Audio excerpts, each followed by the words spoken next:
All right, welcome everybody. My name is Jesse Randall. I'm the CEO and co-founder of Sweater, and we are the hosts of Founder Saga, which is the reason that we are all here today. Hosting you today, well, our guest today is Houghton, and he's the CEO of Founder First, and he was also formerly the founder of iContact, which a lot of you will recognize the name of that. And today we're going to be focusing our efforts around really digging into founder mental health. So welcome, really glad to have you here. Jesse, thanks for having me. Love what you're doing with the Founder Saga series, and happy to be here and share my story. Fantastic. Well, a quick intro into what's coming next, a little bit of our agenda. So we'll get in and we'll talk about Aaron's experience within iContact and all the work that he's doing now with Founder First. But towards the end, we are going to open it up to questions.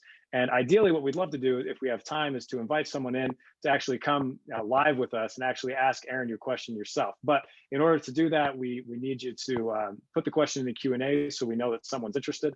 And then, if the price is right, so to speak, we'll invite you in if timing works out and everything else. So keep that in mind as you're going through this. You get a good question, please throw it in the Q&A chat so we can see it. So Aaron, looking at this whole thing, something I don't know if you know about me. So my father was professionally worked with troubled youth, and something that he taught our family from way back in the day was that mental health is a serious issue. It's a real thing. It's not something to be blown off or to tell somebody to get over. And so I've grown up my whole life with the mentality that your brain can get sick in just the same way that you can get sick in any other part of your body. And that's, having empathy and trying to understand what someone's going through is important, as well as understanding yourself and what you're going through. So, we'll get into all that. But for me, this is a great topic because I have family that manages all kinds of different mental health challenges, however, you want to describe that. And so I'm excited to talk about this because it's clearly becoming something that's more prominent and very important within the founder community. Yeah, excellent. I think a lot of people are talking about this in terms of like alternative psychological structures, right? And different ways that our minds work these days. And we're finding that entrepreneurs often aren't the traditional kind of middle of the bell curve brains, right? The people that have the biggest ideas and make the biggest impact. So this is a really important topic to founders, the creators of the future. Yeah, absolutely. So we had discussed kind of framing this around some of your experience with iContact. So why don't you give us a quick overview of what happened, just a high level with iContact, your experience there, what the outcome was, and then maybe a quick, highlight of what iContact has continued to grow into, because you've clearly built something that has added a ton of value to the world. Yeah, one of my co-founder Ryan and I's original dreams at iContact was to build an incredible company that could live on in North Carolina. And we were always so proud to be building a company back there on the East Coast in kind of a sub startup market. And we love that. We could find really amazing talent and pay 50% less than we'd have to pay if they were in New York City or the Bay Area. And so that was always a dream of ours, not just to build a great company, but to just build a great company for a region that we thought could use another great company. And it's pretty incredible. The public company that bought us in 2012 still continues to operate a big group of people in North Carolina as part of the iContact company. So that's been an incredible thing to see go on. That was 2012. So here we are 8-9 years later, and the company's still there. But if I back up to a little bit of the story of building this company, it goes all the way back to me as a high school student building websites, because I was mowing my neighbor's lawns and it was terrible. And it was hot in the southeastern summer heat, and I have asthma, and I was mowing these yards in a neighborhood where like yard was too high of a compliment for what it really was. It was an occasional blade of grass in a dirt field. And so you could just picture me behind this lawnmower at 110 degrees in a cloud of dust, and I can't breathe. And I thought, wow, building websites would be way better. And so I started doing this for a couple of clients and tourism businesses in Western North Carolina. And those folks, one of my clients that I built a website for asked, is there a way that I can email my website to all of the people that come stay at my cottages and bed and breakfast? And so that was kind of the early days of email marketing, and the really early days of even things like, images inside of emails. Before that, email was text only. And it was right around the time that you could start to like build full color graphics like you could on a website, and you could put it in an email. And so I started. So what year was this? Like give us the time frame there. So that is 1998, 1999. Nice. Yeah. Okay. Keep So going. Sorry to interrupt. yeah, absolutely. So I'm doing this for some, my web design clients basically, and helping them build email newsletters. And they start putting, a sheet of paper at their check-in desk at their, properties to ask people for their email address, and they start building email lists. And I didn't actually know email marketing was a thing. It was just a way to solve a problem that some of my clients had. And so I built this tool that a lot of my customers started using, and it started really spreading through word of mouth. And I had this self-taught ability to write software. I lived in a small town with less than 2,000 people. Went to a 2A small high school. But I just happened to have this ability to build websites because I bought an O'Reilly book and looked around on the internet and figured out how to do it. And so this was a way for me to make money better than mowing lawns. And it also started to become a way to kind of be relevant in the business world as a 17, 18, 19-year-old trying to think about where I'm going to go to school, if I'm going to go to college, how, what type of career I'll have in my future. And so it went from a hobby into a business where people started asking to buy the product. And I was literally just the person who could build the software. I had no clue how to market it, how to hire a team, how to manage anybody. And one of my favorite stories from that time is a friend of one of my web design customers calls me and says that he has this great online e-commerce business and he wants to use the email marketing tool. He wants to buy access to it or a subscription to it. And we didn't know how to talk about it back then. And he said, "How much does it cost?" And I thought, oh crap, I don't know how much it costs either. I've been giving it to people either for free or charging $10 a month, but he had a big catalog and he was going to be a big email program for him. And so I came up with the biggest number I could come up with, which was $400. And I literally had him mail a check to my dorm room mailbox at UNC Chapel Hill. And when I got back from Thanksgiving break, there was a check for $400. And I was like, wow, I guess I got a new user. The business was really bored. That's awesome. That is awesome. So this is then evolved into the early 2000s, it sounds like? Yeah, so that's probably 2001, 2002. Yeah, and if you think about the macroeconomic, digital internet software world, what was going on at that time, I'm building things, and luckily a really small time player because I'm basically a teenager and getting a computer science degree now at UNC. And I'm, again, trying to figure out what I'm gonna do with my life, where I'm gonna go. Am I gonna be an entrepreneur? Am I gonna go join probably IBM or Microsoft, which were the big paths to go into out of Carolina at the time, or go into augmented reality and VR? Actually, would have been a really interesting path, but it was a little early, and so I'm trying to figure out the path forward. And then I'm watching all of these businesses and business icons that I idolize just getting crushed in the .com era, absolutely gone, right? 80-90% of them are gone. These companies that I was reading about in Fast Company and Wired Magazine. And so there's this moment where I wonder, and in fact, even at that time, I don't know if you remember, but a lot of theory was that all computer science jobs would go overseas. It would just be outsourced to the rest of the world. And the US wouldn't even really need this type of talent in our country, which is amazing in 2020 now to look back on and think that Airbnb wouldn't need the top world software developers in the world. But this was a big thing in 02, 03. And so it kind of drove me away from that. Maybe I'll be a software developer path into maybe I should just actually try and build a company, because we're always going to have companies in this country. We might not always need software developers, because that was the leading thinking at the time, actually. Yeah, that's really true. I had totally forgotten about that era. I remember those conversations about how it was all just going to go overseas and we'd be that's really interesting. So what was the decision then to pick up on that and keep going with it? I mean, that's kind of a scary moment coming out of the .com crash and look at how everyone just got crushed. I mean, to make the decision to kind of do it anyway. I mean, what led you to that?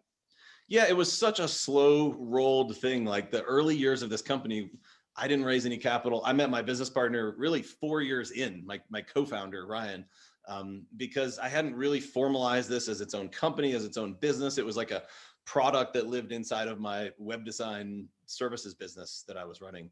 And, looking forward at that time, it just wasn't clear to me if this thing was going to be big enough. And so I was actually building some other products. I built a K through 12 kind of school automation piece of software that helped teachers give out assignments and do grades and do attendance online. And I had another business partner, a friend named Eric, who worked on that with me. And so I had all these different projects going on. And over 5 years, this little fledgling email marketing app piece of software that eventually was called iContact, that had several names before that, went from $20 a month in revenue from our first customer up to literally $2,000 a month. That's it. Like over 5 years. It's crazy the time frame. And then my co-founder, what he was really good at was digital advertising, and he'd done some of it as a high school student. And so we're now these two college kids. I can build software. I can deliver things that work for businesses, and he knows how to do guerrilla online marketing. And so we teamed up to effectively have him come market and sell the product that I built.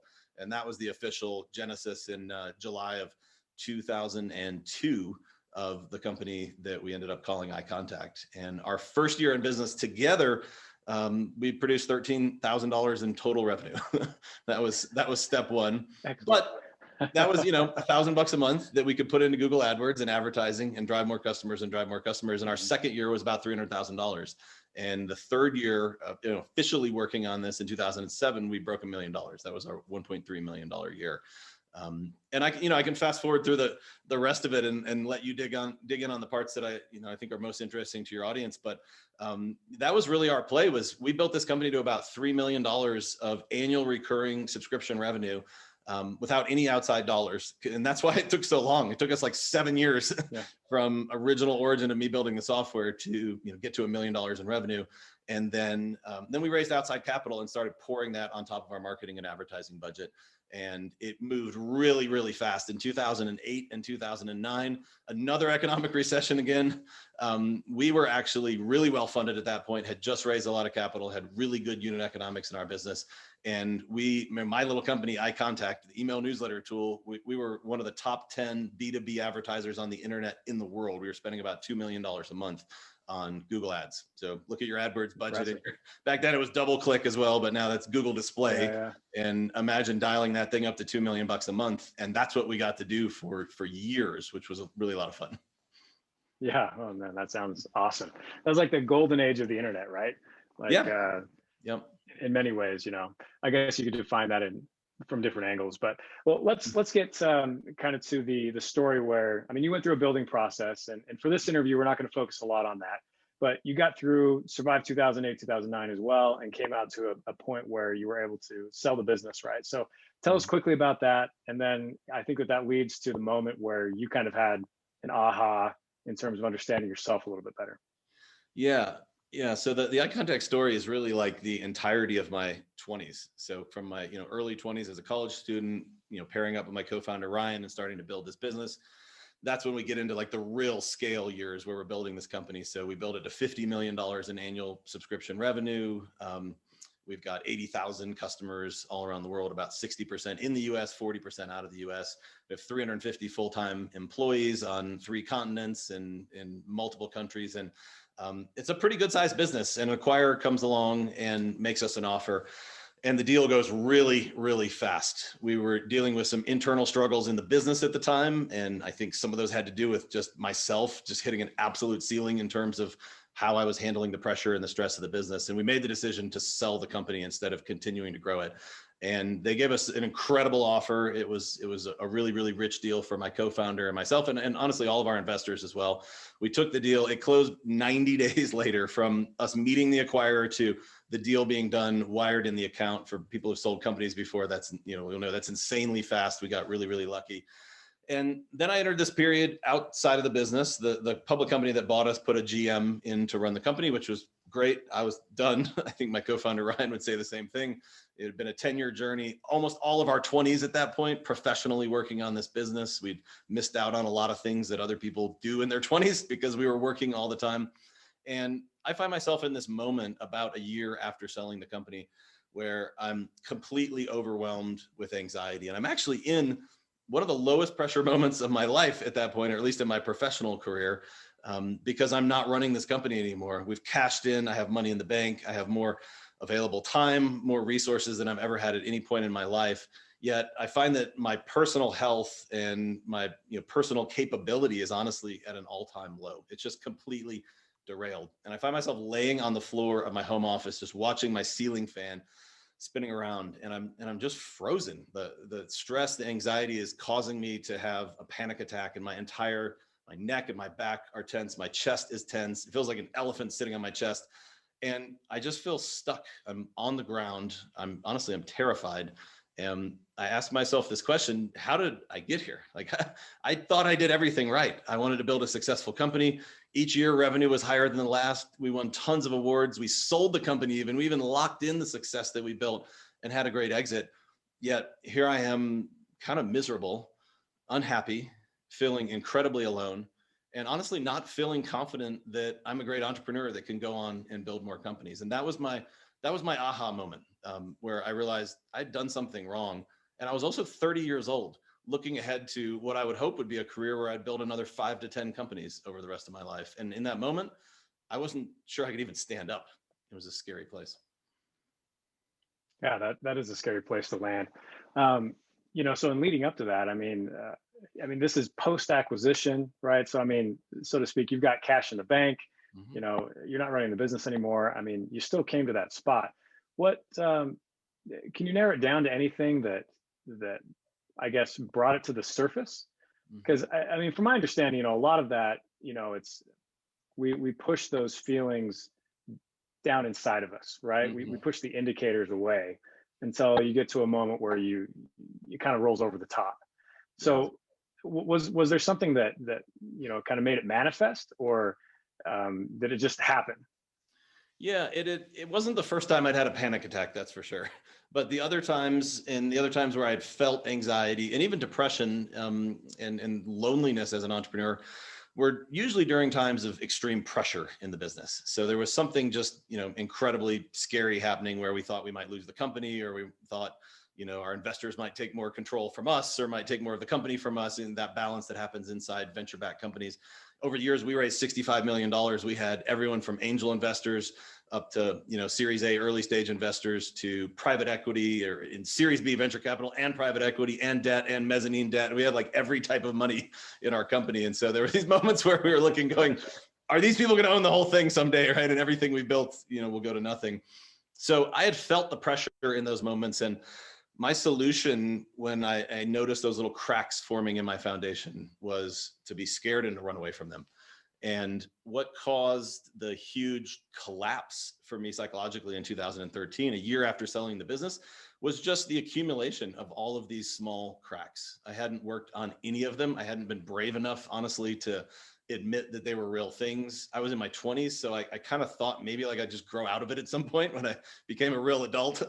And that didn't happen. They just kept piling on and piling on. And I was pretty strong. Like, I think it takes a certain amount of bravery and strength to start a company, to never even actually have a real job. So to rewind back to some of that story, I built that company and ran it right out of university, and just kept going. Never wrote a resume, never had a real job. So I took a lot of risk and I was comfortable with it. And I thought that maybe that was just the solution, was to just be tough, to grit through it. Everyone said I needed persistence. So the last thing, if I'm being persistent, I should be spending my time on, I thought, was like working on myself or taking care of myself. Instead, I should be persisting to try and get more customers for this business and try and build this company to the next level. And the weight just eventually became too great to handle. So if we jump forward a few years from then, right? So there's a period of time between 2012 and now that you have learned a lot and realized a lot, and you've turned your focus into helping other people. So give us the quick overview of, maybe what happened between now and then, and why you've decided to dedicate so much of your effort to helping other founders manage themselves better. Yeah, when I finally decided to start sharing kind of my personal struggle behind the business, I got brave enough to tackle this for myself. I've discovered some really incredible and also terrifyingly scary things. And the reality is that entrepreneurs everywhere are really suffering. This was not a unique experience to me. The data actually tells us that 72% of founders, people that run companies, have lifetime mental health issues. So this is not I think in the general population, it's about 1 in 4. So, it's almost, it's the majority. It's if there's 100 entrepreneurs in a room, 72 of them have had struggles with issues like this, whether they're diagnosed mental health issues, or they're simply things that are causing our productivity to go offline. They're causing us to be in super highly anxious states. They're causing our mood swings to go from high to low. They're causing us to be super irritable and causing damage in our professional relationships, or even our personal relationships. Unfortunately, it's a universal experience, is what we're finding out. And the data around this from Dr. Michael Freeman's work at the University of California in San Francisco, a study from just 2015 showed that entrepreneurs are twice as likely to have depression. They're twice as likely to commit suicide, which is horrific. These brilliant, innovative people that are building the future are twice as likely to go away when we need them to solve these problems for the world. They're 3 times more likely to have substance abuse issues. They're 6 times more likely to have ADHD issues. They're 11 times more likely to be bipolar. And this just tells us something about both what the entrepreneurial experience is like and also who signs up for this wild ride. It's not people with normal psychological composition. It's people that actually look a lot like me and have the very similar sets of struggles that I have, whether it was anxiety or and depression, or it was one of these other categories that can derail our productivity. And so in order to solve this problem for myself, I spent 5 years researching everything I could find and just reading and trying to understand and talking to the leaders that were trying to solve these problems in each of their little individual disciplines. And I collected everything that I learned together. And then I tested myself from like standing in fields at 5 a.m., exchanging rocks with strangers to, fighting a guy with a padded suit on with a foam bat on top of a mountain in a thunderstorm. Like I signed up from every program from A to Z to try and solve these problems, solve them, or try and understand them better in myself. And all that's come together into what I built at the Founders First system, which is a 10-hour training program around mental resilience and using what I found about mental health science to help us as entrepreneurs be happier and healthier. Really, healthier is probably the number one thing. Happiness comes out of that as well, and also more successful.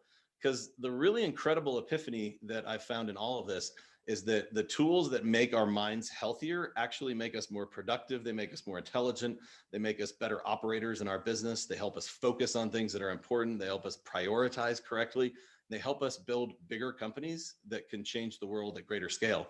And then they also happen to make us healthy and happy people, which is really quite profound. We don't have to pick one or the other. We can actually have both. It's incredible. Mm-hmm.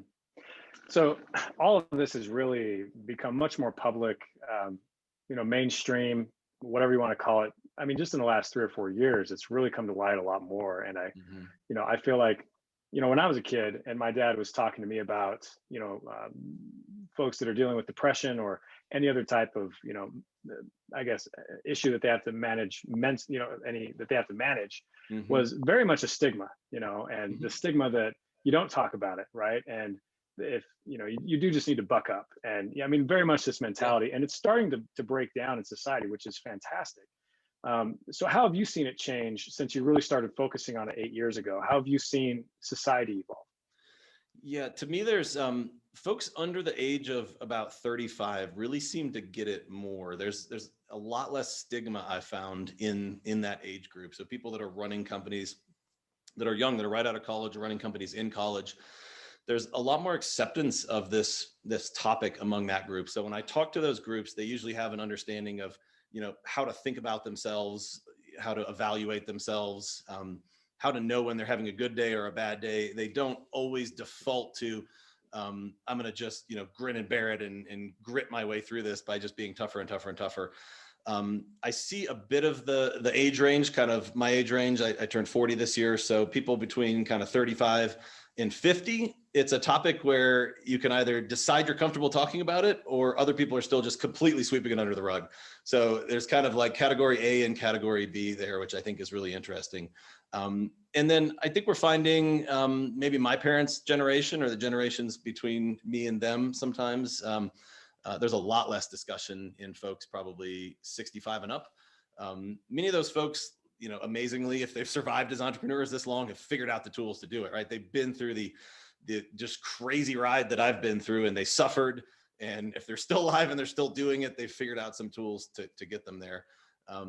But I think some of the, what's come down from like the baby boomer generation and some of the, the greatest generation, and some of the war, the generations that experienced, being soldiers at higher percentages in these populations, and some of that came down even from my grandfather. I remember stories that I heard from him as a kid, and a lot of that still revolves around the just, be tough, not from an uneducated brute force way, but just that, toughness is going to be one of the things that causes you to be successful in life. And I don't think it's wrong.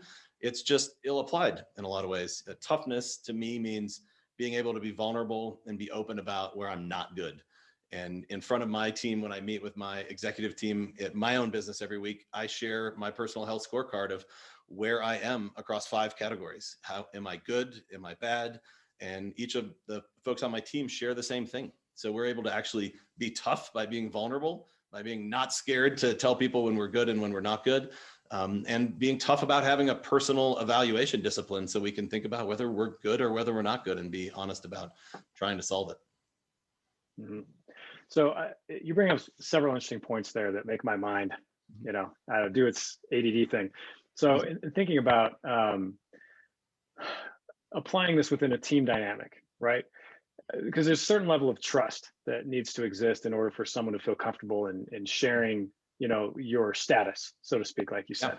So in order for that to work, do you need the whole team to be on the same page? Or do you just need like a person you trust that's going to hold you accountable and allow you to have clarity? Like, what's the best way to implement that within a functioning team? Yeah, it's a great question. I went right to like the hardest thing to do, which is to get an entire team to agree to be emotionally available to each other. And that is not, 101 team building skill, right? That's a super advanced, like 5-level course. So yes, I would say step 1 is to understand this in ourselves. That's probably the 101 course. You don't have to go convince anyone else that this is important or to evaluate themselves. You just start with yourself. I think step 2 is to find either another person that you can talk to about this, or to join a community like our free community here at Founders First, where people talk about this. And it's just understood that this is not a place to talk about business. We all run businesses. We're all under the pressure of building companies, but this is the place to talk about how, like, what I need as a founder, where I'm struggling, what I found that's working well, and to learn from other people. There was a post the other day about what do you do to get out of a depressed mood? And over 20 founders jumped in and answered the question. So there's now a huge list of things I can pull from as a founder to say, hey, maybe I should try one of these things in order to get out the next time I'm in a low mood and just can't shake it. When my product launch fails, or I start second guessing the thing I designed or built last week and I start judging it harshly, how do I move on? So I think it's about, the high standard is emotional availability across a team. And the team's got to be small at first. Be emotionally available to yourself first, then find another partner or a small team where you can talk about it. And then if you can scale it out across your company, like absolutely incredible results and transformation. Yeah, it's fantastic. I think that as I just like look at myself and examine myself, I think one of my biggest fears would be, what if someone, in a position of influence or power over me isn't aligned with my transparency? Yeah. I think that's where it's like, well, maybe I'm just better off holding this inside and talking to myself or my private friends and not in a business setting. What would you say to that? Yeah, I mean, there's certainly cases when, we have to be in relationships with people that we can't be emotionally available with. Even in an amazing startup where, let's say, the leadership team has gained this ability, it doesn't mean you can do it with your biggest vendor automatically. It doesn't mean you can automatically do it with your biggest client to say, I'm in a really terrible place, having a manic episode right now, and I need 2 weeks off to not, to get back to a good place again. You shouldn't trust any decisions I make right now, right? Like, maybe you can have that conversation with your co-founder, but to your best client, it's a difficult conversation, right? So it's certainly not right for every type of relationship, and it doesn't have to be. We can get so much out of just being reflective internally, doing that internal selfie to try and figure out where we are right now, right? Where is our mind? Where is our body? What do we need? And if I can leave one tip around how to actually do that for folks, it's time blocking. Put it on your schedule. Figure out what you need either in the morning or at the end of the day. Evaluate yourself. Like, I am exhausted, so I need more time for sleep. I got to cancel something or move something around. I don't feel like I have enough energy. Maybe I need to exercise because I missed, working out yesterday, right? I need to put this on my schedule. Time block it, put it on your schedule, because we as entrepreneurs are usually pretty good about doing things that are on our calendar and terrible about doing just about everything else. Yeah, one of my favorite sayings is, you always have time for the things you put first. Just kind of implying that it's always a choice, and it's up to you to make room for the more important things. And I think you and I would both agree that this is one of the most important things, because if you can't function at your highest level emotionally and mentally, then are you really doing your best work? So I want to revert it back and go back to iContact for a second. So given what you know now, right? if you were to apply these principles back to your 20-something-year-old self Mhm. that was building iContact, how do you think you would have performed differently? Yeah, you know, one immediate comparison is that I had a competitor at the same time that we sold in 2012 that did about the exact same amount of revenue that we did in 2012, and I think they'll do close to $1 billion of revenue this year. The company's probably worth about $10 billion. There's two co-founders at that company, and I believe to this day they've never raised any outside capital either. So that comparison's really interesting, right? You know, I sold my company because I was just absolutely suffering and done. There was not another option because I didn't have the personal health and management and performance skills to keep going. I put everything into growing my business, and I built some of my tactical skills, my leadership skills, my ability to read a balance sheet, but I hadn't built any of these practical mental resilience skills to allow me to handle the pressure as it continued to grow. And so, of course, in my mind, there's that question of, you know, did I miss out on this $10 billion opportunity because I wasn't the right person to take the company forward? And I think that's, you know, it's not something that I worry about a lot. It's more of just a missed opportunity that I see. And I want to help other people not miss that opportunity. So if there's one takeaway that I wish that I had heard when I was in my 20s and somebody had just pounded through my thick skull at that time when I thought business success and results were everything and that I could keep doing this forever, it would be to not assume that my mental resources, my personal resources, the things inside my head that allowed me to make good decisions and move my business forward, to not assume that those were unlimited resources. I was squarely in the, anytime I saw a problem or a crack forming, sweep it under the carpet, ignore it. Let's be tough. Let's act like it wasn't there. Clearly, real entrepreneurs don't have concerns or questions in their mind or doubts like this. That's what I believed. So I would have loved if someone had told me that these resources up here can go to zero. And so I've got to keep resupplying them constantly so I can stay in the game and build an incredible business that has the biggest impact possible. I like that, you know, the depleting resource kind of visualization. I love doing endurance events and endurance sports. And it's, I mean, that's like item number one. Once you get past 2 or 3 hours in any event, it becomes a game as much of nutrition and keeping your body balanced as it is about fitness and what your muscles can actually do. And if you mess that up, you can be off track the rest of the time. I mean, if you run low on Yep. on caloric intake, I mean, you could be off for at least 45 minutes or an hour, even if you downed everything you needed right then. It's going to take you an hour to get back. If That's you exactly. dehydrate, you're out for 90 minutes, maybe even 2 hours before your body can get back to a level where it can actually start performing at the fitness level that you are at or that you have available. Yeah. And, you know, so it becomes this thing where, like, in the short run, it's not a big deal.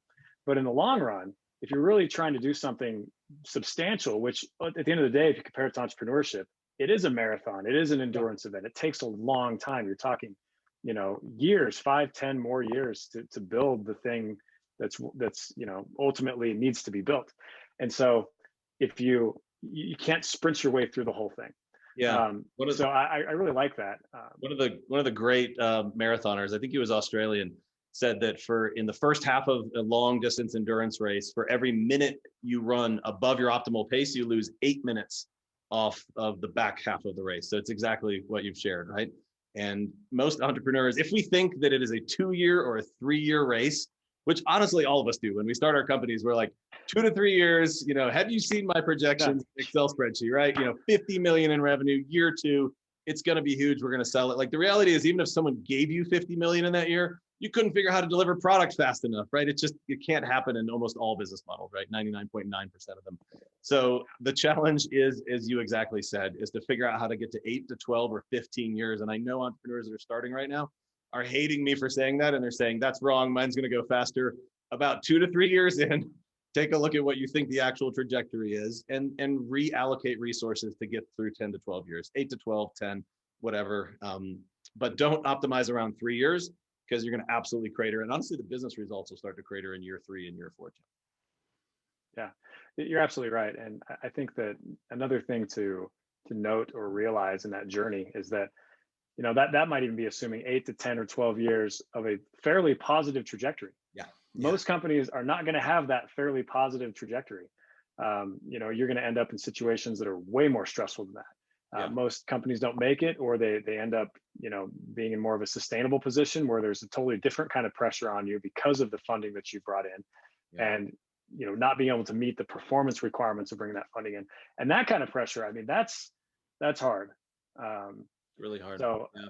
I've sat on a lot of boards and where we're looking at the investors, and I've been an investor in some of those companies where we're looking at these companies and trying to figure out who's going to put the money in for payroll this month. And sometimes the investors put it in, sometimes the CEO pulls it out of their pocket. I mean, these are really stressful situations when you really can't even make a reasonable case that you're going to solve all your problems in the next 30 days, but you just have to put more money in because the company will 100% die if you don't. In order to keep the option on the table, you got to put more money in. And that is a really hard place to be in. I've been there in my own companies, and yeah, like if you bring your C game to that problem because you've already burned yourself out, are you gonna be able to solve it? Probably not. right, yeah, it's the truth. So let's bring it back for a moment and talk about what you're doing with Founder First System. Give a little bit more, maybe a deeper explanation beyond just the 10-hour program, and how people might be able to take advantage of that in terms of optimizing their personal or team performance. What's possible there? Yeah, absolutely. So our content is all about helping the entrepreneur. So it's using what basically modern mental health science allows us to do with our brains to be highly resilient in the face of stress and to stay at a very high performance level. So there's two parts to our program. We have our free community where anybody who's an entrepreneur can come in and join. It's easy to find at foundersfirstsystem.com, or we have apps on iOS and Android. So Founders First Community, easy search inside the App Store on your phone. You can find these and come into the community, and you will immediately start getting tips from other incredible founders. And you can even ask questions and become part of this community of people talking about what they need to stay in the game and to build great companies, and honestly not destroy themselves in the process, really optimizing both their companies and alongside that optimizing themselves personally. And then we have this program called the Peak Ability Program. Lots of information on our website about that at foundersfirstsystem.com. And this is the program where for entrepreneurs that have made a commitment to their health and performance, they have decided that all the stuff that I've said today sounds true to them, that they believe that if their mind is healthy, that they can be a better entrepreneur, they can build a better company, they can be more successful, they can have a bigger impact on the world. And so we've got about 600 entrepreneurs in our program overall. And they use our training program to stay high performance. And we have weekly accountability groups that meet across those teams as well. So that if you don't have that person in your life right now, or you just want an absolutely elite team of entrepreneurs that are dedicated to improving themselves on your team, that's the program to make it happen. It's called Peak Ability. Yeah, and for the record, I'm part of the community. Aaron invited me in when we met a couple of months ago, and it's great. The experience is mobile first, as I experienced it. It's a great way to be able to get in. It's a very smooth process, and it's free, right? Yep, the community is free. At least free. the initial community is free. Yeah. Yeah, absolutely. You can ask the most important burning question in your mind about those cracks you see forming in your foundation every single day, and you'll get answers from me. You'll get answers from other top entrepreneurs in this broad community of people that are thinking about it. It's an incredible place to get support and feel like you're part of a community of people that care, because everybody does in this group. I have one of those home moments where my dog is barking at a doorbell. So I'm gonna turn some time to use so I can put myself on mute. Let's spend the last 5 minutes or so with you, just looking at the founders that are here and that are in our broader audience that we'll share this with. What would be your advice for those that are thinking about getting into the trenches or are in the trenches of these earliest stages of their business right now? I mean, I think that we could definitely take the angle of mental health and mental fortitude, but really, I mean, you can offer any advice that you care to share.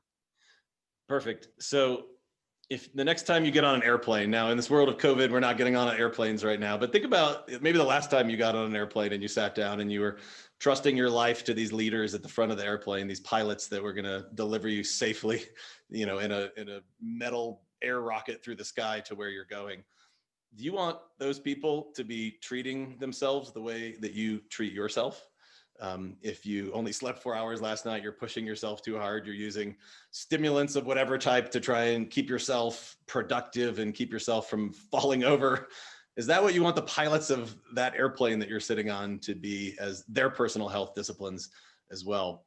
I learned 2 weeks ago that from an amazing fighter jet pilot, Air Force combat pilot with 200 hours of experience flying, that Air Force pilots in active duty in combat, this was in the Gulf War where he flew for the Air Force, sleep 8 hours a night. Like, it's kind of incredible to think about it, right? The highest performers in the world have disciplines that they use that they can trust to keep themselves healthy. And why do combat fighter pilots sleep 8 hours a night? It's because they know they'll press the wrong buttons in these $100 million planes and make bad things happen and honestly kill themselves and others, right? It's a very high stakes game. Now scale that back a little bit to the pilots of the airplane that you're sitting on today. We'd like them to have good discipline and good habits around self-care as well, because we know what could go wrong, might go wrong in the airplane. That's kind of our business in the analogy. But we also definitely don't want it to go wrong in the pilot's minds and have human error cause this problem as well. The same thing exists in the entrepreneurial world. So for folks that are just starting to build a company, from day one, what you're going to find in your business as you start to grow, even just to the tiniest bit at all, is that you're going to need to start to track numbers in your company. How many customers do I have? How many new customers did we get this week? What does it cost to deliver a product? What does it cost to run ads to deliver a customer? Whatever it is, right? What is it? What is our bandwidth cost for our servers cost if you're in a technology business? You start to build and track these numbers at the unit level that you realize are critical to the performance of your business. Start doing the same with your personal health in your own mind. The pilot flies the airplane, the entrepreneur drives the business. The two things are absolutely connected. They can't be disconnected, especially in the early stages of the entrepreneurial experience. So figure out what you need to track about yourself. You've got your business metrics on this side. You've got your personal health and performance metrics on this side. And together they make a picture of what you're going to be able to produce and create in your business. And entrepreneurs, we need you. I've founded 11 companies over 20 years. We need all of us together to build the future, to solve the problems we have in healthcare, to solve the problems we have in education, to solve the problems we have in our communities falling apart and kindness at an all-time deficit. And we need you to take care of yourself so you can do it not just for 5 years or 10 years, but for 50 years. That's awesome. Right on the money. Thank you so much for spending time with us today. We're grateful for the impact that you're having on the world, right, with this focus. Because I'm sure you could be off building another huge software company and and scaling up your efforts that way, and you're dedicating it in a way that to me is very selfless. So thank you for touching lives, and we appreciate you spending time with us. So thank you to everyone that's attended as well. We're going to make sure we distribute this and get this message in front of as many people as possible. So thank you for attending today, and Aaron, again, thank you so much. Thanks everybody for listening. Thanks, Jesse. Stay healthy, everybody.